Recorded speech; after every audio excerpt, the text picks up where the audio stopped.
নমস্কার, কাজল কুকিং চ্যানেলে আপনাদের সবাইকে স্বাগত। আজকে আমি আপনাদের জন্য নিয়ে এসেছি চাল কুমড়োর মোরব্বা রেসিপি। এই সময় বাজারে কিন্তু খুব চাল কুমড়ো পাওয়া যায়। যারা মোরব্বা খেতে পছন্দ করে তারা কিভাবে ঘরে সহজেই মোরব্বা বানিয়ে নেওয়া যায় তারই একটা রেসিপি আপনাদের জন্য আমি নিয়ে এসেছি। রেসিপিটা শেষ পর্যন্ত দেখবেন, ভালো লাগলে ভিডিওতে একটা লাইক দেবেন আর অনেক অনেক শেয়ার করবেন। আর সাবস্ক্রাইব করে না থাকলে অবশ্যই সাবস্ক্রাইব করে দেবেন। তাহলে চলুন আজকে আমার রেসিপিতে কী কী লাগছে সেটা আপনাদের বলে দিই।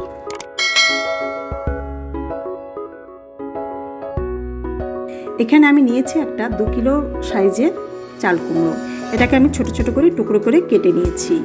এবার এখানে আমি বেশ খানিকটা জল নিয়েছি, আর এখানে চুন নিয়েছি, আর একটা কাঁটা চামচ আর একটা কাঁটা নিয়েছি। এবার আমি এই চাল কুমড়োগুলোকে এই কাঁটা চামচের সাহায্যে আমি ঠিক এইভাবে ফুটো ফুটো করে দেব, যাতে এর ভিতরে মানে যে চুনের ভিতরে যে আমি ভিজিয়ে রাখবো সেই জলটা যাতে ভালোভাবে ঢোকে, এবং এটা চিনির রসটাও কিন্তু খুব সুন্দরভাবে ঢুকতে সাহায্য করবে। দেখুন আমি দুটো জিনিসের সাহায্যে কীভাবে ফুটো করে নেওয়া যায় সেটা আপনাদের আমি দেখিয়ে দিচ্ছি। ঠিক এইভাবে আপনাকে পুরোটাই ফুটো করে নিতে হবে। আর ফুটো করার সময় দেখবেন এই দেখুন কেমন জল পড়ছে, এরকম চাপ দিলেই দেখবেন ওর ভিতর থেকে জল আসবে। ঠিক এইভাবে আপনাকে ফুটো করে নিতে হবে। এখানে আমি 1 চামচের মতো চুন নিয়েছি। এই চুনটা আমি জলের ভিতরে খুব ভালোভাবে গুলে নেব।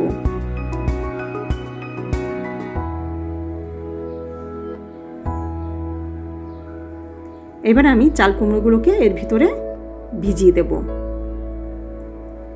এটা আমি সারা রাতের জন্য ভিজিয়ে রাখবো।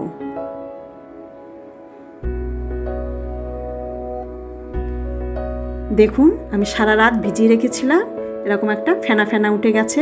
আর চাল কুমড়োগুলোকে দেখুন আমি যখন চাপ দিচ্ছি এটা কিন্তু প্রচণ্ড শক্ত হয়ে গেছে। ঠিক এরকমই যখন আপনারা বানাবেন তখন এটা কিন্তু খেয়াল করবেন যে চাল কুমড়োগুলো এরকম শক্ত হয়েছে কিনা। এবার চাল কুমড়োগুলোকে আমি খুব ভালো করে পরিষ্কার জল দিয়ে ধুয়ে নিয়েছি। এবার আমি চাল কুমড়োগুলোকে সেদ্ধ করে নেব। আমি আঁচে চাপিয়ে দিয়েছি এবং জল দিয়ে চাল কুমড়োগুলো ওর ভিতরে দিয়ে দিচ্ছি। এবার ঢাকা দিয়ে দিলাম। এবার আমি এটাকে সেদ্ধ হতে দেব। আমি কাঁটা দিয়ে দেখিয়ে দিচ্ছি যে এটা সেদ্ধ হয়েছে কিনা। এটা কিন্তু খুব সুন্দর সেদ্ধ হয়ে গেছে। এবার আমি জলটাকে ছেঁকে নেব।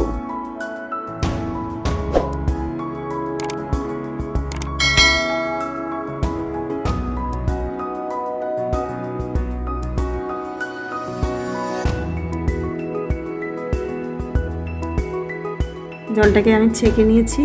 এবার এটা আমি খানিকটা ঠান্ডা করে নিয়েছি। নিয়ে এবার একটা অন্য পাত্রে আমি এগুলোকে ঢেলে নিলাম। নিয়ে এর ভিতরে এবার আমি চিনি মিশিয়ে নেব। এখানে আমি এটা 250 ml কোটো। এটা আমি 2 কাপ, 3 কাপ, 4, 5 কাপ,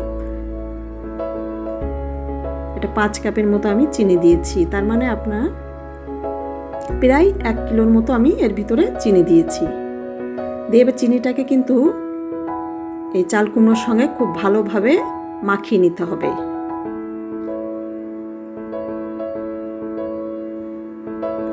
প্রত্যেকটা চাল কুমড়োর গায়ে যেন চিনিটা সুন্দরভাবে লেগে থাকে।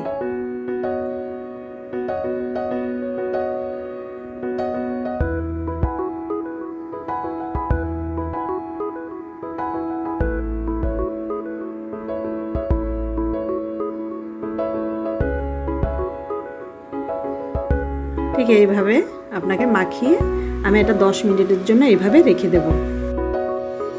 10 মিনিট বাদ দেখুন এর ভিতর থেকে কেমন জল বেরিয়ে এসছে। এবার আমি কড়াইটা চাপিয়ে দিলাম।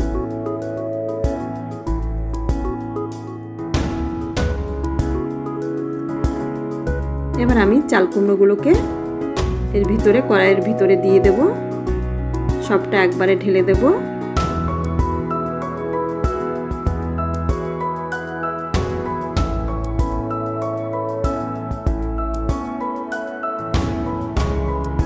এবার আমি এটা ফুটতে দেব। যতক্ষণ না আমার চিনির রসটা ঘন হয়ে যায় ততক্ষণ কিন্তু এটা এইভাবেই ফুটবে। এটা মোটামুটি আধ ঘন্টা মতো সময় লাগবে।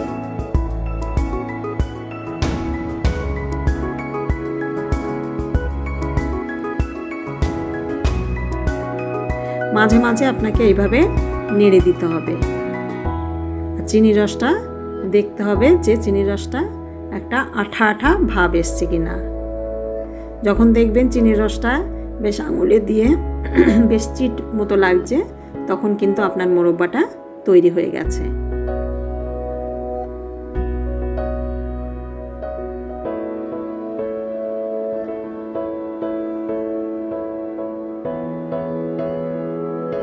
দেখুন এটা কিন্তু আমার তৈরি হয়ে গেছে। এইবার আমি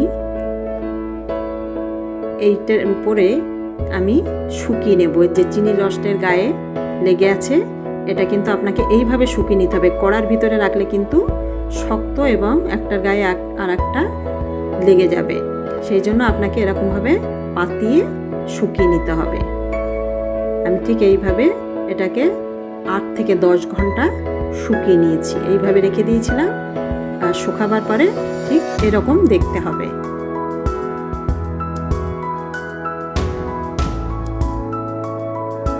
এবার আমি একটা পাত্রে আপনাদের উঠিয়ে দেখিয়ে দিচ্ছি।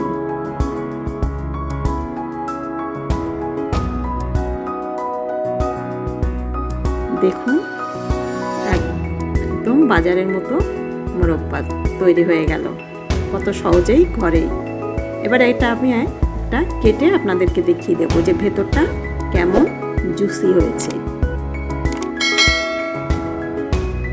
এই দেখুন, ভেতরে আপনার চাপ দিলে কিন্তু চিনির রসটা বেরিয়ে আসবে। দেখলেই আপনারা বুঝতে পাচ্ছেন। আশা করি আজকের রেসিপিটা আপনাদের ভালো লেগেছে। ধন্যবাদ।